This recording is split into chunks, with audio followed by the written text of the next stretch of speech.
This is the Unspecial Podcast. Today I'm joined with Erica Fortune, and she is an autism mom to Lev and Axel, that many of us know from Instagram.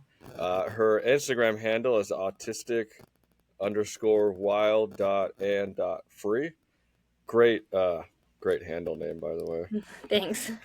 And Erica is an autism advocate who shares her story openly on Instagram, and it's super awesome following you and seeing everything you're up to.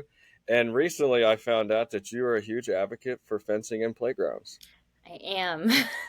And I think that is awesome. And I have always wondered why playgrounds aren't fenced in, even the adaptive playgrounds.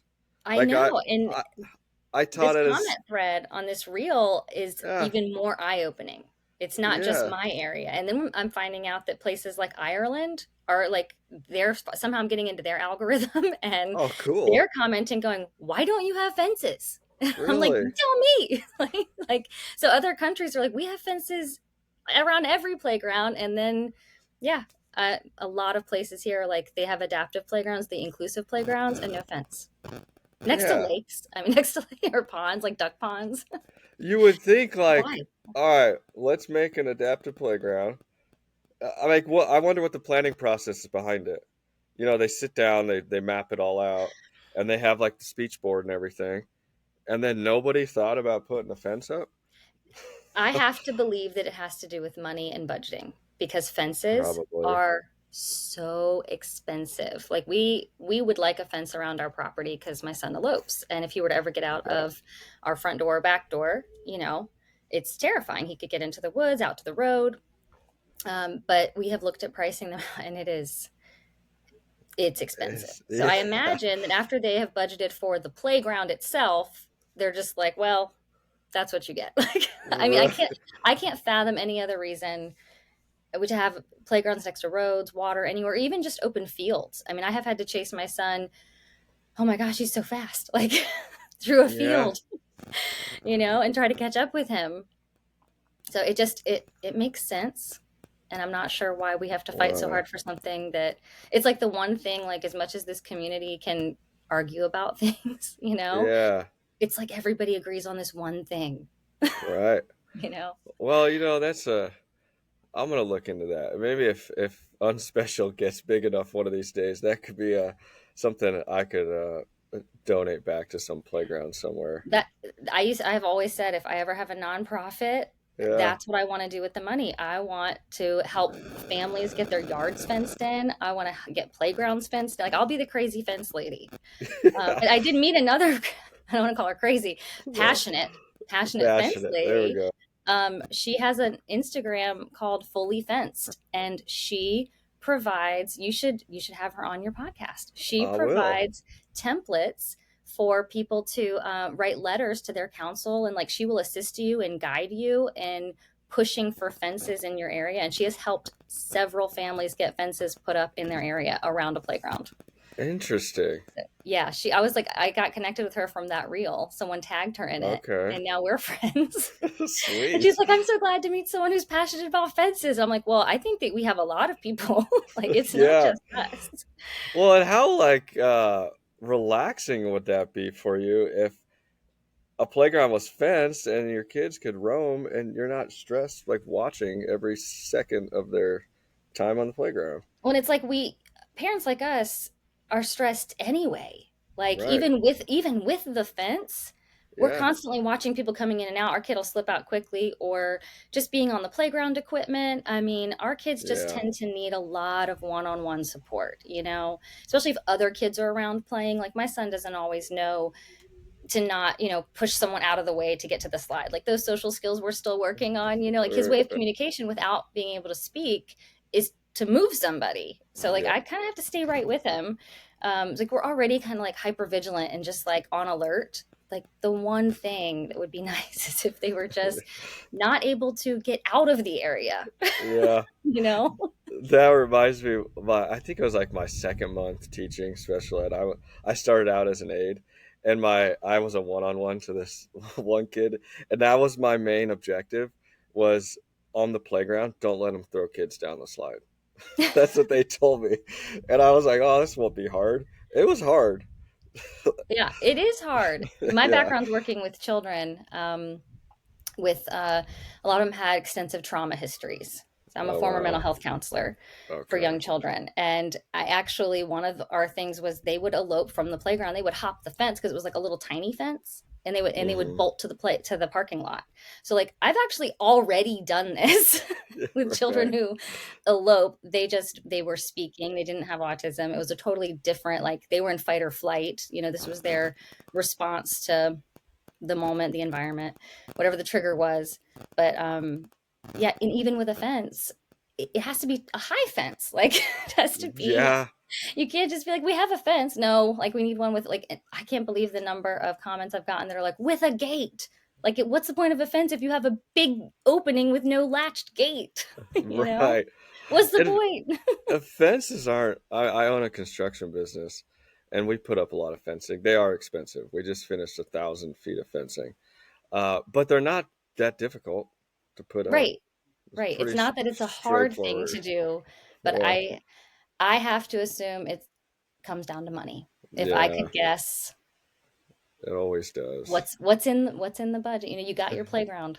That's kind Right. of and those inclusive playgrounds aren't cheap. I mean, No. we have a beautiful one 30 minutes from here that it is fenced in. We are so lucky. It is an amazing playground, but I imagine it was costly.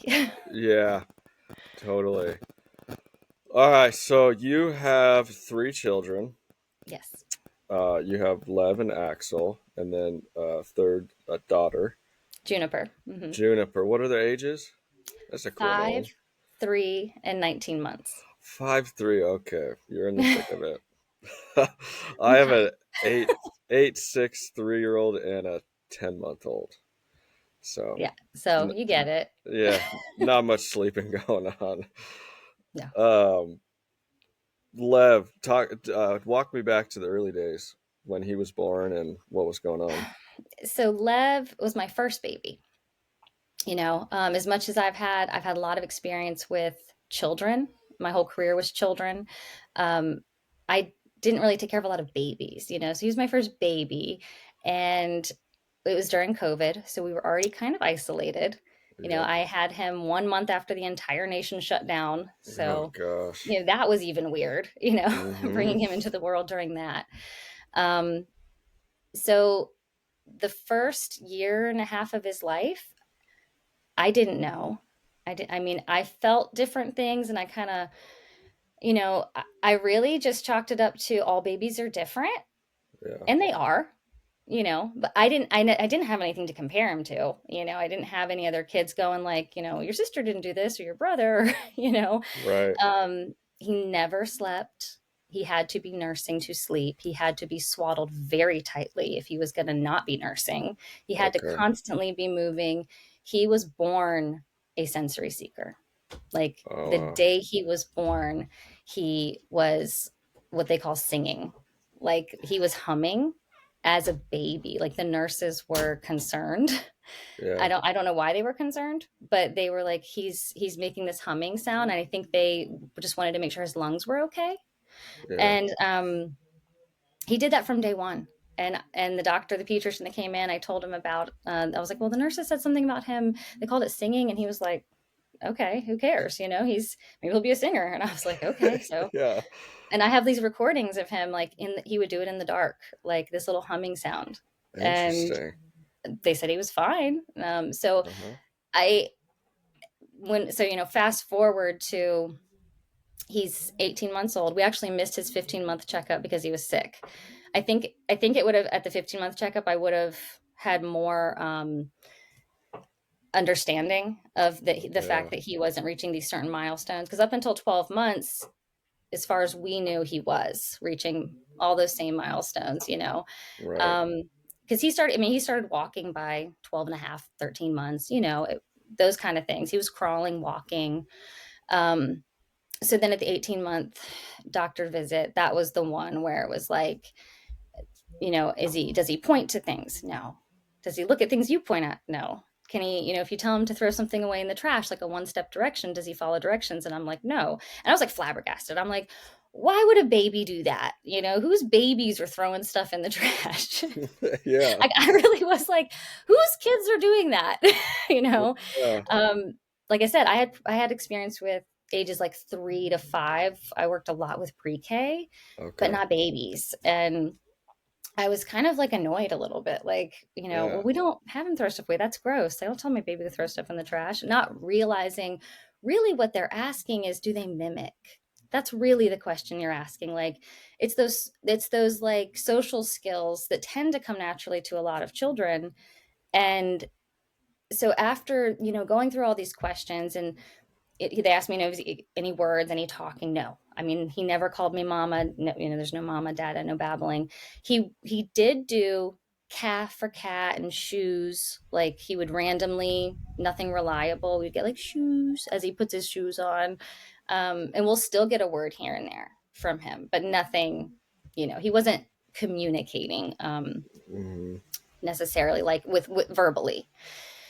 um, so I left that doctor's appointment kind of frustrated, kind of like, he has a speech delay. Like, we're going to get some early intervention, and Right.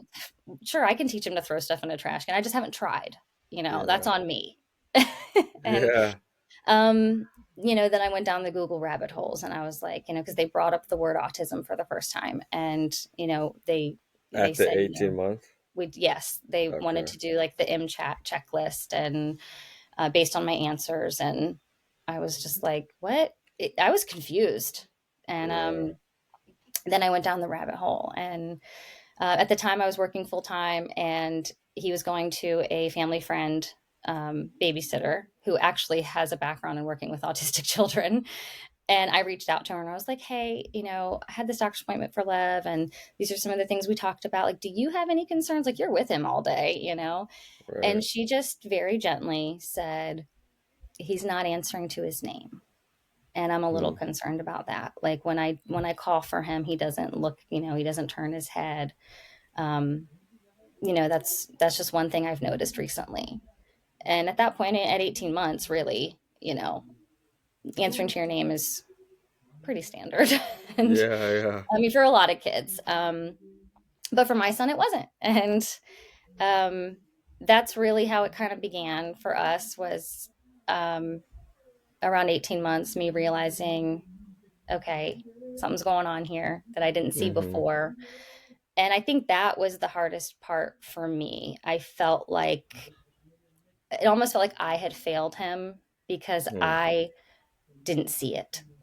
I didn't know. And then, like, the more I read and learned about autism, like, it all started falling into place, like all the pieces. Like, Huh. okay, like, I was also, I think, after some time, after some of, feeling guilty as a parent for not seeing it, I also started to, I think, give myself a little bit of grace, because Yeah.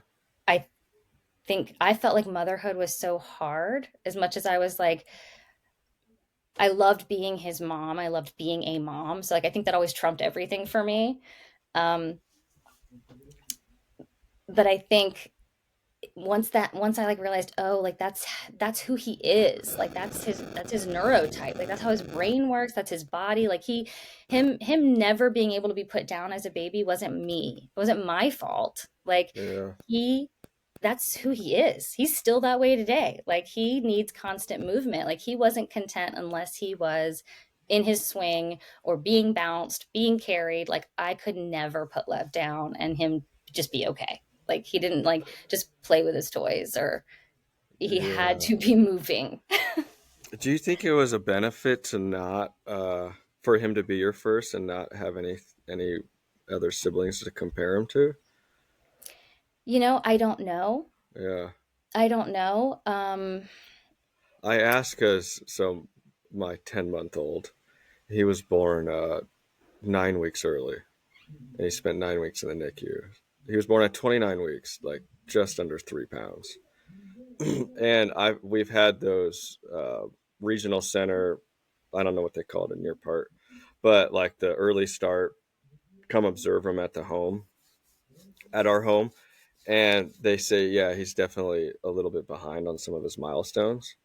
And me being in special education, and knowing that he's a preemie and it takes a little while to catch up, Yeah. but it's still like that. I compare him to his siblings who are neurotypical, and it's like it's a weird balance of like, oh, he's a preemie, but he's not doing what brother used to do. So I mean, I was just talking to my wife about it this morning, and it's kind of like that. Yeah, you just don't know. You're just like, we're just living every day. But you bring up like not being able to put him down. It's crazy your story. Like a lot of it relates to what I'm going through, and he's kind of like that too. And then it can be frustrating. Like I want to put him down, but then like you saying that that's just who he was. So that helps me. Thank you. Yeah, I mean, I I think I blamed myself. Like I was first time mom, and I also knew with for us it was with COVID. I blamed that too. I was like, well, we had the first 4 months of just isolation. I mean, I had a brand new baby. What do you think I did all day? He Right. got me all day, like, and Yeah. all I did was take pictures and love on him and gave him tons and tons of attention. And I had Yeah. no other kids to pay attention to. He was my entire world. And I thought, that's it. Like, that's why he's, I did this, you know? Yeah. Um, Hard. and it's not true. Like, it's who Lev is. And it's How just, did they you are who get they to are.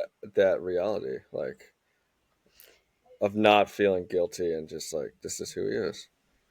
The more I learned about autism, Oh, the okay. more I understood. Once he was referred to early intervention, Uh huh. we had an amazing in-home OT come and an Cool. in-home speech therapist come. Yeah. And that speech therapist is actually Axel's speech therapist now. I called her as soon as he started showing some autistic traits and I had concerns. And I was like, Kathy, I need you. And I said, I Yeah. take him to her because I just loved her. And we had, so those experiences for us were so eye-opening. They taught us so much. So with OT, she recognized he's a sensory seeker and he needs this input in order to feel regulated. Mm. And he no longer just seemed like a really energetic little boy. Like this was a need he had that had to get met. And he is Yeah. still that way today. So I think just the more you learn, the more you stay open and curious, like stay curious. And I think just the more we understand about how our children are wired, Yeah. what needs they need to get met, that for me, I think, is what helped me feel that relief. Like this is who he is. Like just having professionals who knew what they were talking about. And this was before he was even diagnosed. I mean, he wasn't diagnosed autistic until about 2.5. We had to get on a wait list at that point. Really? Why is there Yeah, wait and lists? You would oh, think there we were wouldn't be lucky. a We wait got in at list. 9 after 9 months. Axel's wait list was a year, and they're getting Oh, longer and longer. wow. Yeah. Um, so I just knew. I knew, from everything I was reading, and so I just learned and realized him swinging as hard and fast as he does. I used to do aerial yoga, so I had hooks up in his room and have a hammock that I could go in and like before it became Lev's room, I could get in it and do like aerial yoga stuff. And I had it up for him because it's fun. And I Yeah. have videos, I mean, of him at 2 years old just flying through the air like Peter Pan. I mean, Wow. they're amazing. And Yeah. I would just watch him and be like, is, I know other kids aren't like this. Like, Yeah.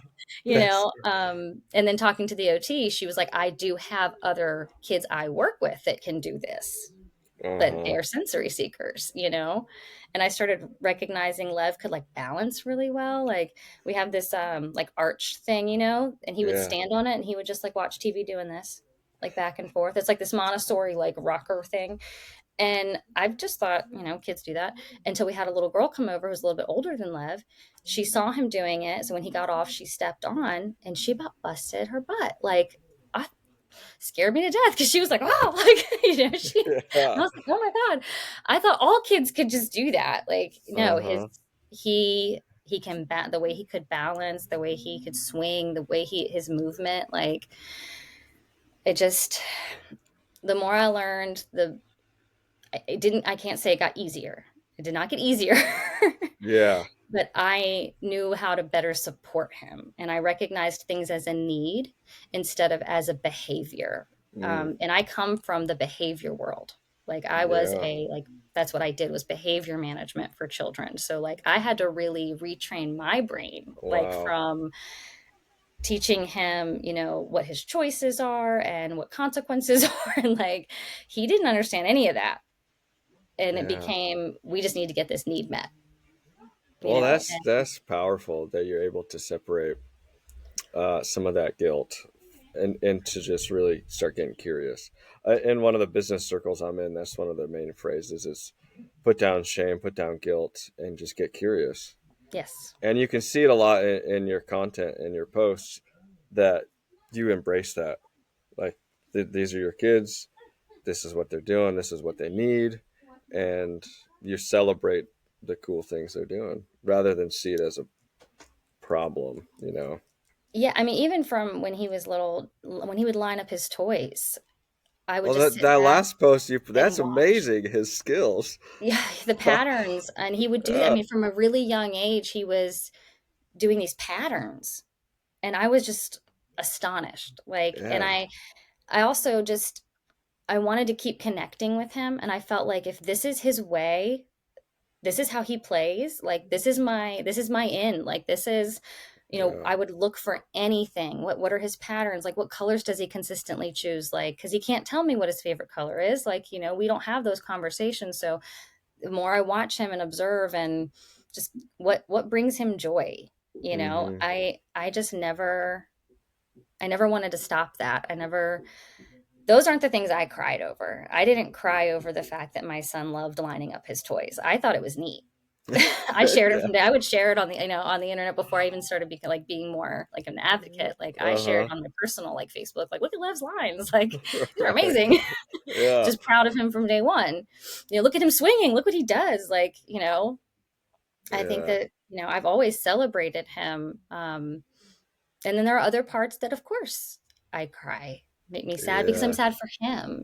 Like if Yeah. when your child is suffering or struggling, those are the parts that make me sad, It you know, hurts. that his Yeah. little nervous system can't relax enough to have a good night's sleep, that he can't enjoy eating like the rest of us because of his food sensitivities. He has Right. GI issues that are painful, and a lot of that is very common in autistic children. We don't say that's just autism and not try to figure out how to support him. We're always Right. looking for what can we do to improve his quality of life. I Yeah. never say, oh, that's just autism, and I won't let a professional say that to me either. Good. Yeah. um, but that's the part for me when we're talking about like sadness. It's Mm-hmm. not because of Lev, it's not because of who he is. It's that he is suffering. And some of Wow. that does have to do with him being autistic. And I Right. just want my child to not suffer. Yeah. That's what it comes down to. So good.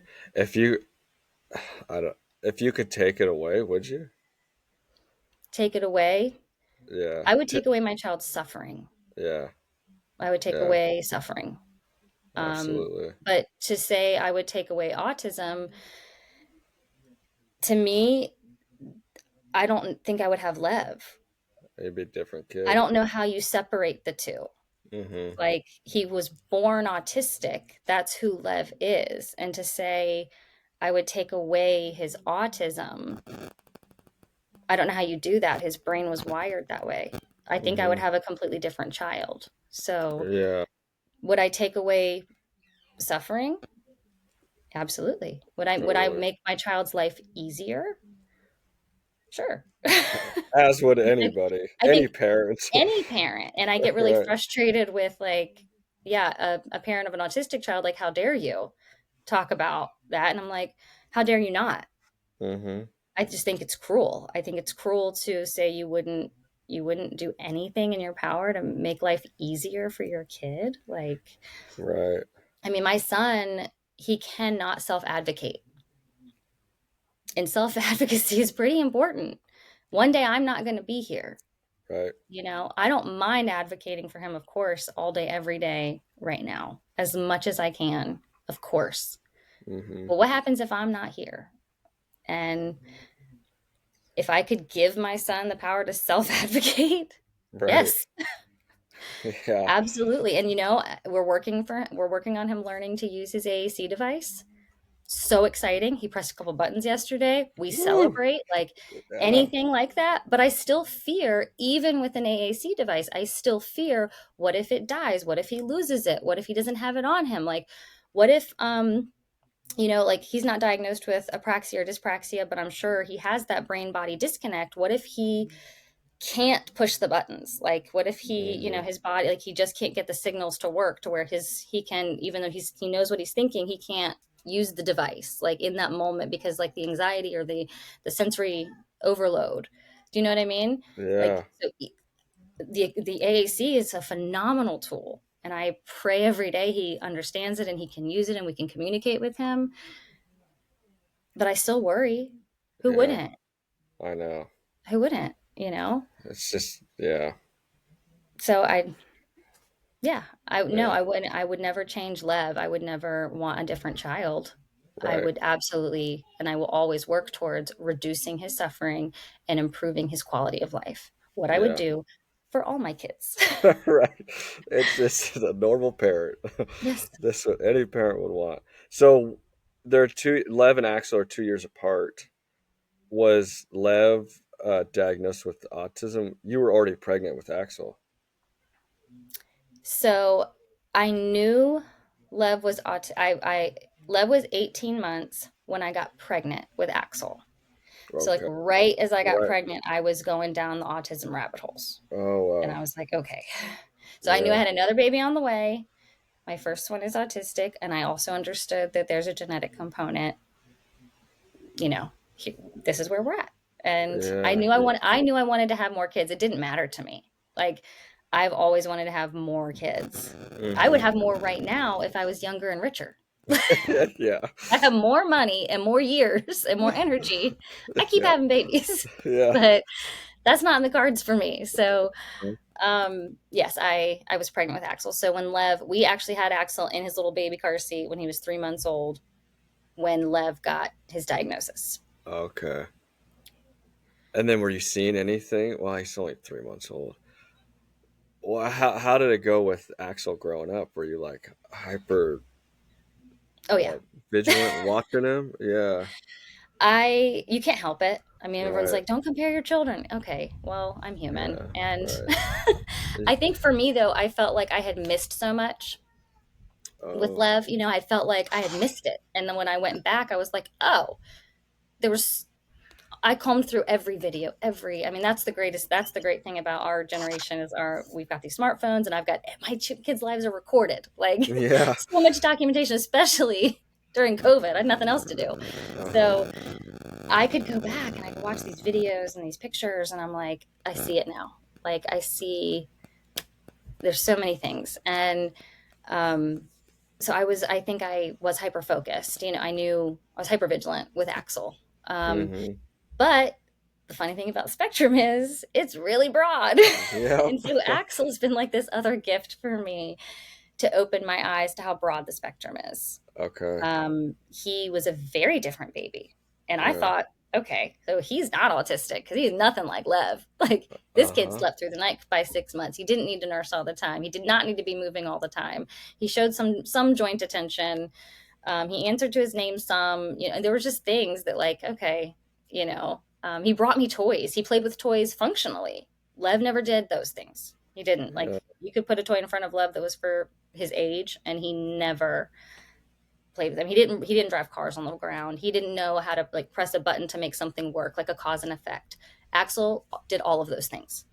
Oh wow. And I was like, Okay. okay, so this is how kids normally play with stuff. Okay, like I missed all of that with Lev. And so by 12 months, Axel wasn't talking and he wasn't pointing. And those are two of the early things. And I'm like, okay, well, but he also, he's with Lev, who's not really role modeling any of those things. So who knows, we'll give him more time. But it was by 15 months, I can remember the exact moment that I just knew.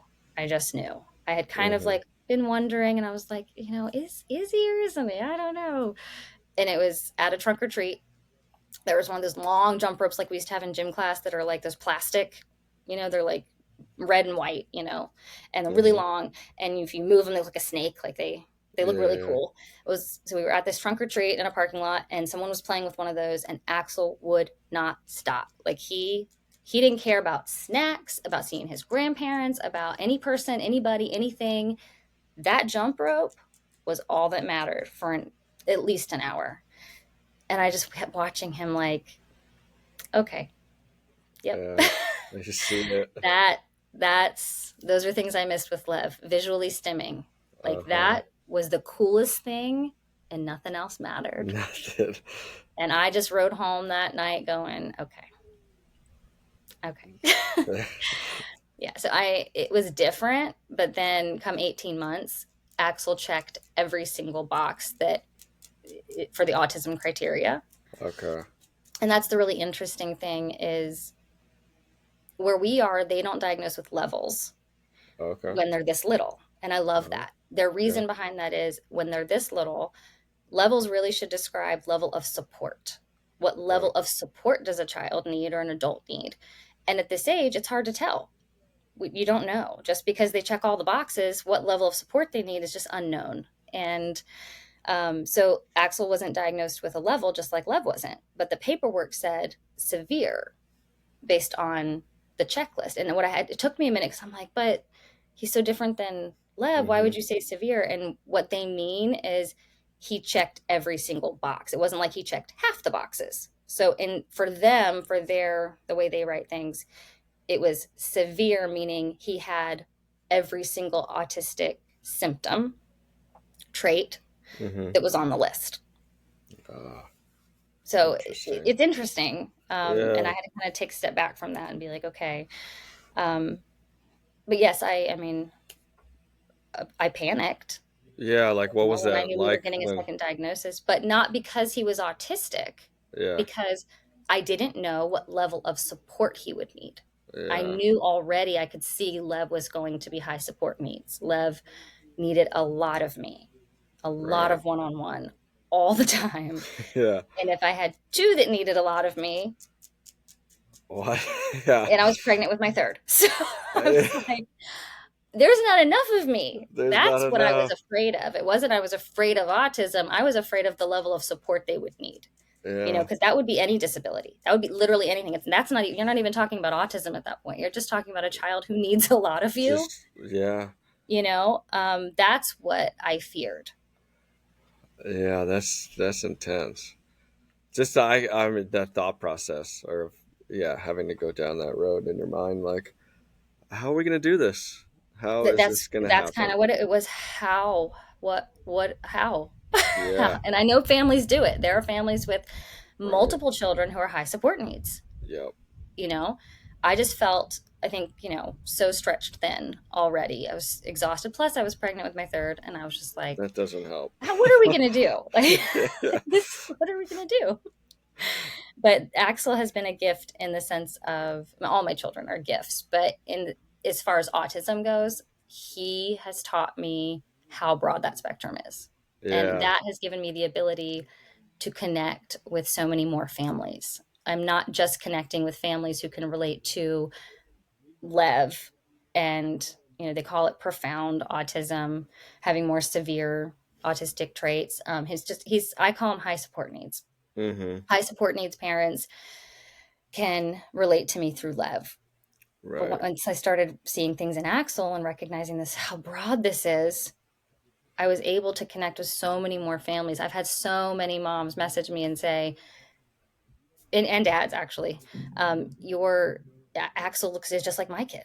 Like, I think my son's a lot more like Axel than Lev. Like, I started following you when I saw you had Lev, but I think my kid is actually more like Axel. Like, Oh we have my these gosh. conversations, and then I get some that are just like, I think my kid is a mix of your two. And I'm like, that's literally autism. Like, that's the spec, because Yeah. it's It's all, it's all just different all parts. over. Yeah. They might be a sensory seeker that can use verbal communication. They might be more Yeah. sensory avoidant, and non-speaking. Like, it's spectrum. And Right. So like before the kids, I mean, we have a picture in our head on what life will look like. Um, how have you just rolled with it and the reality that your life? probably didn't look. You didn't think it would look like this, Um, I think like a lot of people, I imagined the boring parenthood journey. I'd say boring meaning like the what you expected, right? what you anticipate, what most people anticipate, Yeah, Um, and it takes time to let go of huh? that and um You really don't. embrace Yeah, you really don't embrace have this an life. option, Yeah, you can't change it. You right? can't. And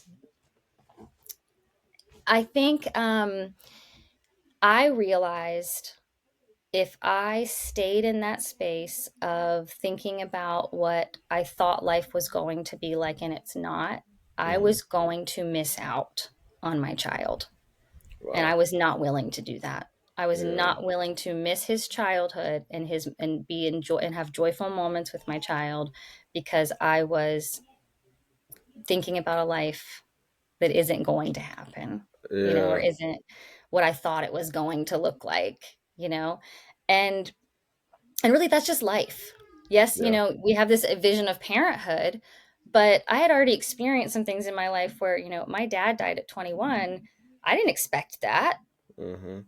Like we have tragedies happen, we have unexpected events happen, we have opportunities happen, things that just change our course. And Yep. that's what it is. It's a change of course. And you can either roll with it, Or fight it. right? Or you can keep resisting. Yeah. And what does resisting do? Like that to me, that's more exhausting than Hmm. leaning completely in. And he's my son. Yeah. I love being his mom. Yeah. No, that's powerful. Just stop resisting. Just let it go. Yeah, stop resisting. Yeah. Just You know, it's interesting you say that. A year ago, my wife was diagnosed with cancer, and that's how we found out my fourth kid. That's how we found out about the cancer because she was pregnant. And so he came out in the midst of all of it. But at the beginning of that, I definitely resisted it. Like everything in life was cruising. I had a couple businesses, they were going well. We, we had to leave North Idaho and go to San Diego for a year and had to leave it all. But I remember in the early stages of that, I was resisting pretty hard. And I came to that conclusion as well. Like, this is getting me nowhere. So it's kind of, this is the reality of what's going on right now. So you got to lean in and just make the most of it. Yeah, I'm Um, so sorry to hear you guys went through that. yeah, no, it's gotten a lot better. She's doing pretty well. Oh, good. So hopefully, I mean, we're believing she's healed. So we're on the tail end, but yeah, that's Yeah. powerful. What? It's How do you take care of yourself? Do you get away? Like, do mm, you have any self care hacks, or I mean, do you sleep? What's I'm the scoop? I'm working on that part. Yeah. I dove pretty hard into understanding and learning about autism and supporting Right. my kids and being a first time mom and then being a mom again and a mom again. And Mm-hmm. the last 5 years have really been just like motherhood, but like intense motherhood. Yeah, on a Like a little whole more different intense than your level. typical mom in Right. over here. So I'm fortunate. I do have a really, strong support system. My husband Okay. and I work as a team. He also has Nice. a background in mental health. Okay.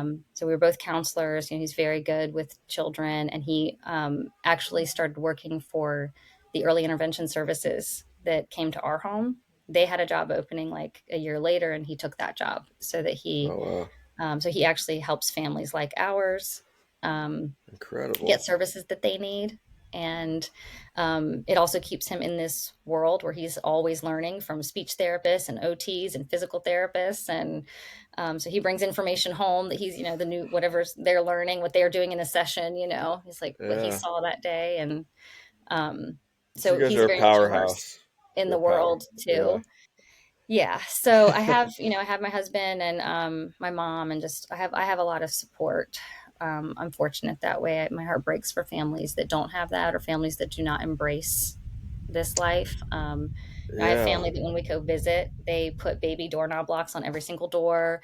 They put all their breakables away. They put tape over the some of the cabinets where they hide the breakable stuff. Like they like lev proof the home to keep him safe. Not like just to like save their own things, but like it's to keep him Just safe. They don't want wow. glass everywhere and him hurting himself, Yeah. and like we just know how quickly he can elope. So we got baby gates up, we've got knobs on everything. Like so, if we're gonna come visit, like they're ready for us, and they just fully embrace it. And if I don't bring Lev to something, I always get the where's Lev? Like they Oh, want to cool. see him. They want, even though they know it's a lot.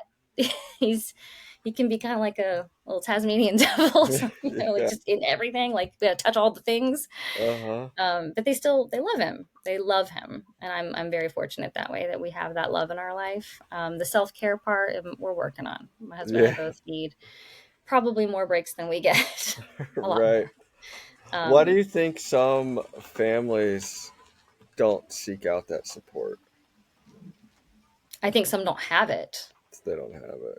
Yeah, I mean, I know I've talked to families where their family completely resists. Yeah. Like Oh they man. didn't want them to get a diagnosis. They don't support them. I think they're embarrassed that they have an autistic grandchild. I mean, it's just so many scenarios, That's hard.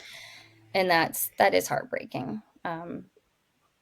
And I think some people live in the grief. I think I've had moms tell me about their husbands that the dad really had envisioned playing ball with his son, and like the dad is grieving the son he thought he was going to have, and Yeah. moms trying to lean in and like embrace her child, and dad's not coming along for the ride, and there's just a lot of that, and that's Yeah. tough. That's The, I so I do I'm very grateful. I consider myself very, very fortunate that I haven't had to like convince my husband of anything or be like his emotional support through this. Like, we're in this together. hmm Um, And that's so such I a think that's fortunate. I hear that a lot. It's such like the moms go hard into like how am I going to help? How am I going to support my kid? And then the dads are more in the mindset of like what is he going to become or what is she going to become? And so it's like two different dynamics of how they cope with it or how they're starting to handle it. But that's amazing that you have that support and you have the your spouse to lean on and help out. Yeah. In our home, I think I'm the one that's more like, right now, what are we doing? And my husband is more of the forward thinker. Like he's already talking about, we're going to need to build on an addition, or we need to find a home that has like a mother-in-law suite already, and that's going to be Lev's home. And like, anything that's going to keep Lev with us, like that's where his head is. Like he's not going anywhere, he's staying with us, and that's what we need to work towards, is making sure that happens. And I'm like the very like, I'm arguing with insurance, I'm making the appointments, like Right. I'm here the day to day, and I'll just like report back to him like who I spoke to today, what I got done, like, and Yeah. he's like 15 years ahead of me, which thank God, because I would get to Good 15 years from team. now and go, well, we're not ready. Like I was Yeah. too busy doing everything else. Right. So it No. does help to have a teammate, I will say. Yeah, what keeps you going on the hard days? Coffee. Coffee. Coffee. Yeah. Um, on the hard days, um, You had one recently, right?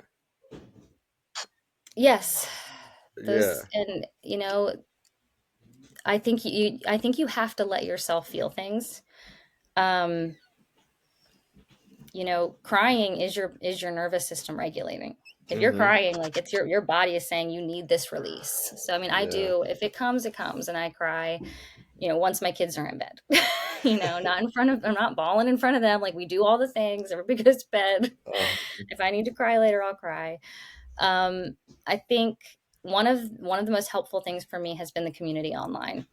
oh, I cool. really I really feel for the moms and dads who were doing this prior to us being able to openly talk about this life the Yeah. way that we do.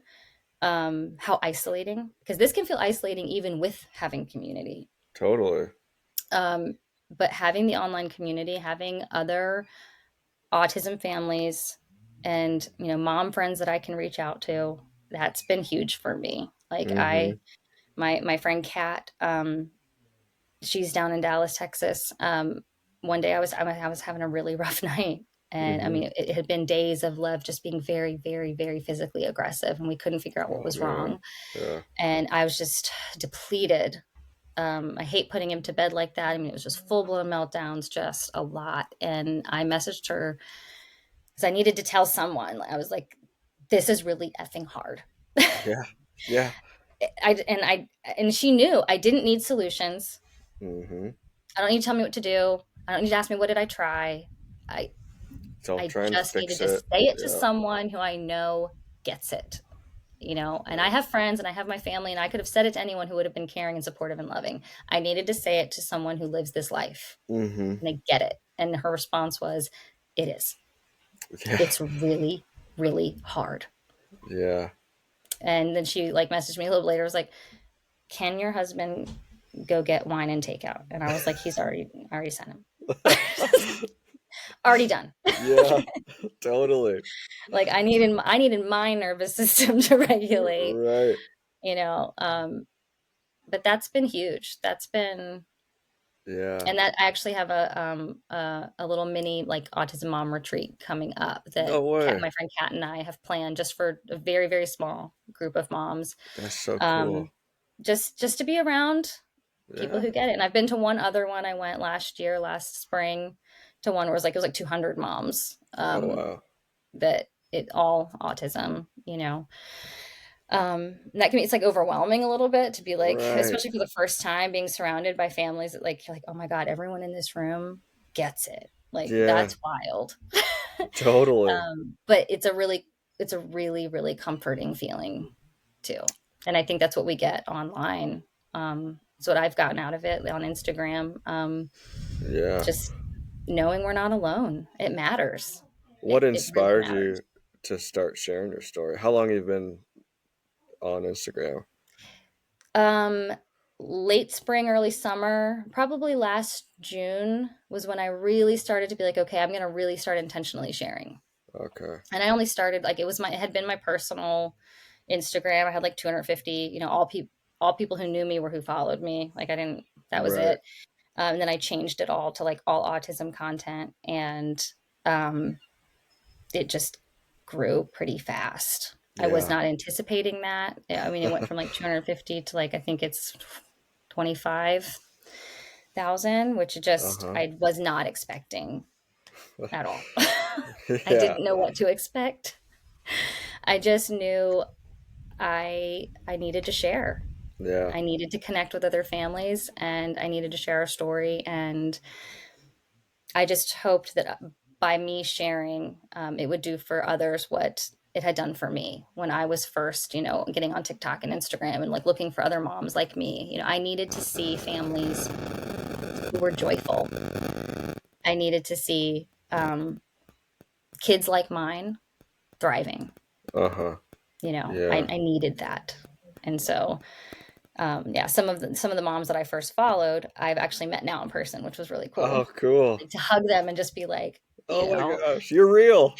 you just made me feel like I wasn't doing this by myself, Yeah. and you get it. And so that's been really neat. Yeah, that's cool. What are some of the joys, the day-to-day joys in your journey? Um, I love just watching my kids. I Yeah. mean, I love watching. Um, I love watching Lev lining his toys up. I love seeing what brings them joy. Um, I've said before, in this parenthood journey, I think our hard is often more intense than typical parenting. Mm-hmm. But that means that our joys are more intense. Oh, yeah. And I think that I think a lot of parents can relate to this who have kids like mine. That joy we feel when we see our kids do something or we figure something out. Like when I heard my son, I recognized that every time during the whale scene on Nemo, he was doing whale calls. Like that moment when you have a non speaking child and you go, he's doing whale calls? Like Yeah. that's amazing. That joy is just so exponential. And um I don't know, like I think for me, that's those moments are, our heart is really, really hard. It's Yeah. really hard. But those moments of joy, I don't know that a parent who's never experienced it can understand that level of joy. Like, Wow. because That's cool. in typical parenting, when a child reaches milestones, You take them for on that granted. normal timeline, it's exciting. Yes. Like, Hmm. oh, they said mama. Like, that's exciting. Of course it is. Right. But a child that you didn't know if they ever would, and they do something Yeah. like blowing I mean, my kid putting socks on, I was like, Yeah. he's putting his socks on. You see this? Like, it's amazing. I recently met some friends, and they have a 28-year-old non-speaker, and he's learning to type on a letterboard. They're He's doing the in spell to communicate. It's yeah, amazing. he's in Spellers in San Diego, like the hub of Spellers. And Awesome. we were at dinner, and they were starting to tell us their story. And he's 28, and they've never heard anything. And he's starting to spell. And we were in Mexico at a cancer clinic, and I was like, the day before they were telling us about him, and then the next day at dinner, I was like, hey, what did he say today? And she was like, oh my gosh, you are not going to believe this. She spelled, Mom, I want you to come home. And she was like, she was just ecstatic. And I was like, I cannot even imagine what you're feeling right And that now. joy, I mean, it's like I've said on my stories, like, I'm gonna ride this high, like I'm gonna ride this Yeah, win. Like these, we get one of those, and I just ride it. Like I'm right. just, and how many moms of a 28-year-old are riding that high? Like, Seriously. I that's know. we do. And I think if you can reframe it that way, like, it, you can, there's joy there. There's so Yeah. much joy. Yes, Well, things are really, really hard, but there's still so much joy in our life. yeah, such an amazing mindset of switching from being a victim to like you're a victor. You take Oh it yeah. in. Yeah. There's no way to live as a victim. When you cannot support your child, especially a child who really needs some real support when you're in that mindset. You Right. can't, emotionally healthy parents. Like that's what they need. Like you have to Yeah. be there. Like, and yeah, having a victim mindset, that's not going to keep you emotionally healthy. That's Right. not a cycle you want to be in. Hmm. So, What's the biggest thing you've learned from your kids that's changed you? biggest thing I've learned, I would say one is slow down. Slow down. Um, Lev, ever since he was little, the way that he stops and watches the wind dance through the leaves Oh of wow. trees. Like I Yeah. started noticing it's the light that flickers as the Hmm. leaves move, stuff like that where I'm just like Yeah. that has taught me to just like slow down and get back in nature. Yeah. For us, I know a lot of kids who are autistic don't actually want to be outside. Lev is obsessed. Like both my boys like being outside. Oh, that's So cool. to slow down. And I think that, like a lot of people, I probably had some judgments I had to let go of. Um, being out in public, seeing kids at the dinner table at a restaurant with their tablets and their Yeah. phones and going, and it wasn't so much judging the parents as it was, I think for me, it was sadness for the kids because I had really good childhood memories of going out to eat with my family. We Yeah. didn't have devices. That was our time where we actually talked Hung because you're out. stuck in a booth, Yeah. nobody's watching, the TV's not on, you're not distracted. Like we actually had fun, you go somewhere like Cracker Barrel, you play the games, and Uh-huh. I think that's, for me, it made me sad to see kids missing out on maybe some memories that could be made. And now I hold that back, some of that, and go, maybe they have a device because that makes them feel safe. Like that's how mom and they're getting through dinner. And that's a win all by itself. It doesn't have to be what my childhood looked like. And my experience with my kids doesn't have to be what I experienced either. Like, so, we pull out a tablet or whatever, and if we have a phone up because we just need to make it through this event, like we Mm-hmm. need to get through Walmart or Target or whatever. I need to get the groceries. Like, if we have to pull out a device or open a bag of chips, do the thing to get to the next point, Yeah. what's going to make us feel safe. It's not necessarily, reinforcing some bad behavior. It can be, I think, for some, for some people, I'm sure. Uh-huh. But now I see some of these things through a different lens, you know. Yeah. Um, I think it's taught me that, where I don't know if I wasn't doing this journey personally, I don't know how you can fully understand some of those things, Yeah. you know. Yeah. How about what advice would you give to other parents just starting out or in the thick of it with Um, I would say remember that your child is the same child. mm, That was one of the first things I think I had to recognize was like Lev. It wasn't like we started seeing autistic traits and now autism was in our world where it wasn't before. Autism was always here. Lev was always autistic. yeah. I didn't know it. That I changed. I have to change. Yeah. He's the same. And that is something that's like your brain needs time to process and wrap around and then be okay with. But people, I think, often they do feel victimized by it and they feel like it came out of nowhere and now autism is here. And speaking from my family alone, autism was always here. There was not a regression period. It was not something that happened to them. My kids were born autistic from day one. Yeah.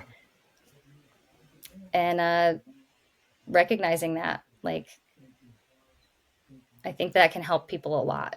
um, Just you will embrace it. change. Yeah.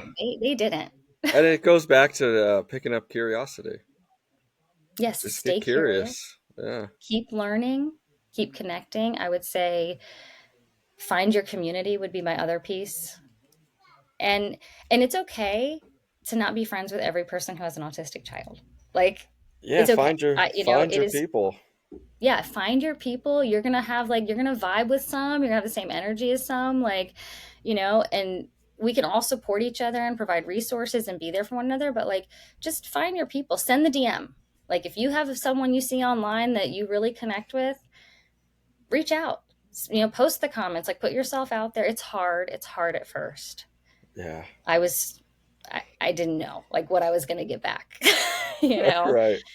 but it makes a huge difference. Find your people, lean on Yeah. support, and lean into your kid. Lean Yeah. into it. Learn everything you can about them, how you can support them. Stop resisting, Yeah. you Well, know. we'll I'll wrap it up with this question. What are your hopes for their future? For my children, Yeah. for their future, um, happiness and peace.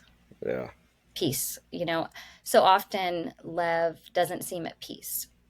Mm, And that's the part that's hardest for me as a mom, yeah. is his nervous system is out of whack. I don't know. Like, isn't it's not regulated. He's not calm. I just imagine, not being able to communicate your wants and needs efficiently, like not being able to self advocate. Like, you can't. It's hard to be at peace, Yeah. and when you're not sleeping and you're hungry, but you can't actually get food down. Like, there's so many parts for Lev especially that's what I hope is for peace, that we can figure those things out, just to best support him. Yeah. Yeah. And I mean, and Axel too. Just Axel's autism profile is so different than Lev, and he's still so young. He just turned 3. We're still learning a lot about Axel. I mean, when we're still learning about Lev, but Yeah. um, Axel doesn't seem as distressed as Lev, like, so Okay. often.